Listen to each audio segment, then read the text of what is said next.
अस्सलाम वालेकुम। नाजिया इलाही ख़ान के ख़िलाफ़ एफ़आईआर लिखवाने से कुछ नहीं होगा। पूरे हिंदुस्तान से एफ़आईआर लिखवाई जा रही है। नुपुर शर्मा के ख़िलाफ़ लिखवाई गई। क्या ये अरेस्ट हुए? ये इस तरह के दलाल ऊपर वालों की तरफ से BJP, VHP, Bajrang Dal, RSS की तरफ से छोड़े गए हैं। कभी एक्स मुस्लिम के नाम से हमें जलील कर रहा है। मीडिया उनको, पूरी नेशनल मीडिया उनको पूरी कवरेज दे रहा है। कभी ये एक्स मुस्लिम को लेकर आ रहा है, कभी दलाल मुस्लिम को लेकर आ रहा है। एक पसमानदा मुस्लिम के नाम से एक और चीज़ इन्होंने फ्लोट कर दी है। ये हमें कोई भी कभी भी कोई ऐसा मौका नहीं छोड़ रहा है हमें जलील करने के लिए, और ये कहना चाह रहे हैं कि हमारे रहमो करम पर जीना होगा, जबकि हमने 12 साल में ये प्रूव कर दिया ना हम दबे थे, ना दबे हैं, ना दबेंगे। इनकी हरकतें देखो, कभी इस्लाम को गालियाँ बक रहा है, कभी ये कुरान की शान में गुस्ताखियाँ कर रहा है, आयतों को लेके डिस्टॉर्ट कर रहा है, झूठी हदीसें बयान कर रहा है, कहीं प्रॉफिट मोहम्मद सल्लल्लाहु अलैहि वसल्लम की शान में गुस्ताखी कर रहा है।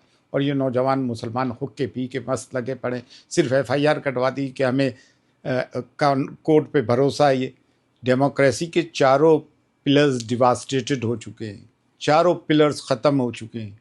ये एक तरह से बनाना रिपब्लिक बन गई है। और कोर्ट्स के जो हाल हैं, बाबरी मस्जिद के फैसले वगैरह आप देख रहे हैं, it seems it has been presumed that it has become kangaroo courts.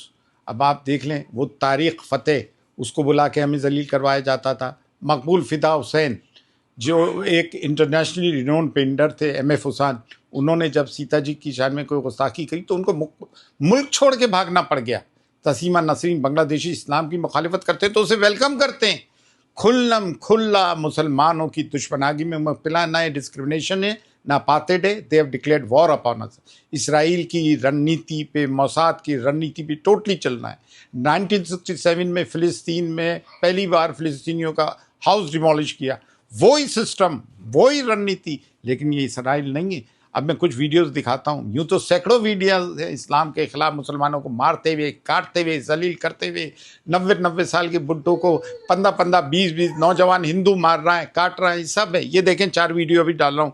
Delhi साकरपुर का वो हिंदू कह रहा है आके क्या मुसलमानों की बहन बेटियां ले जाएंगे। मैं मुसलमान की बेटियों को उठा उठा कर लेकर जाऊंगा, जिससे रोका जाए रोक लो। ये कहना है इसके आरएसएस के गुंडे का कि मंगल के दिन आऊंगा बंदूक लेके, जिससे रोका जाए रोक लेना, आपकी बहन बेटियों को उठाकर ले जाऊंगा।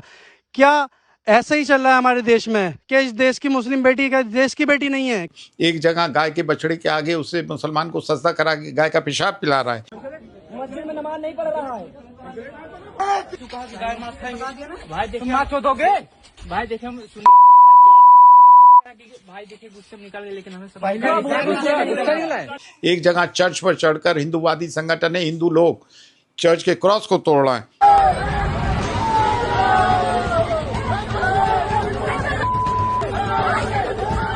एक जगह हिंदू लोगों के चाकू हाथ में देकर कसम खिलवाई जा रही है मुसलमानों के खिलाफ।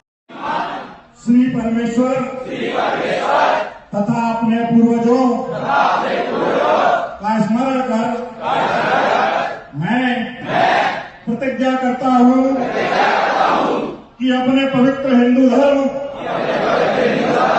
हिंदू संस्कृति तथा हिंदू समाज का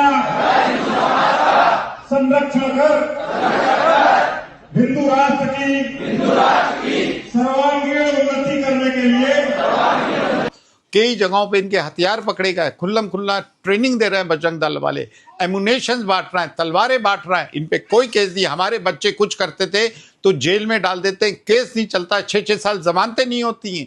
अब आप देखें, मुसलमान लोग जहाँ थोड़ी सी हुंकार भरी तो देखें बजरंग दल वाले कैसे भाग गए।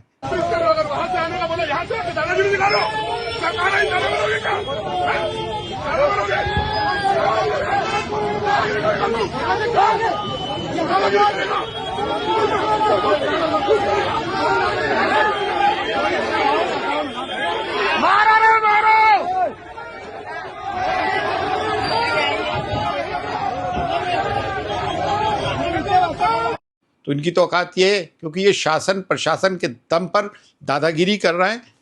पूरा सिस्टम ख़त्म हो चुका है। देखिए, 24 जुलाई को दिल्ली में एक मीटिंग होना जा रही है सरकर्दा मुसलमानों की, पूरे हिंदुस्तान से बुलाया जा रहा है, मैं भी बुलाया गया हूँ। तो यहाँ पे हमें टोटल एक लाए अमल अख्तियार करनी है कि हम ज़्यादा बेइज्जती बर्दाश्त नहीं करेंगे। हम सेकंड ग्रेड सिटीजन नहीं हैं, हम फर्स्ट प्लस हैं, इसलिए कि मर के भी हम इस ज़मीन में दफन होते हैं।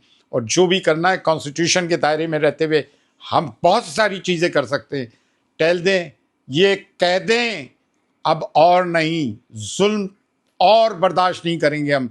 जालिम से भी बड़ा गुनाहगार वो है जो जुल्म सहने की आदत डाल लेता है और जालिम को और जालिम बनाता है। मैं सैयद सरवर चिश्ती अजमेर शरीफ से, फ़ी अमानिल्लाह, अल्लाह हाफ़िज़।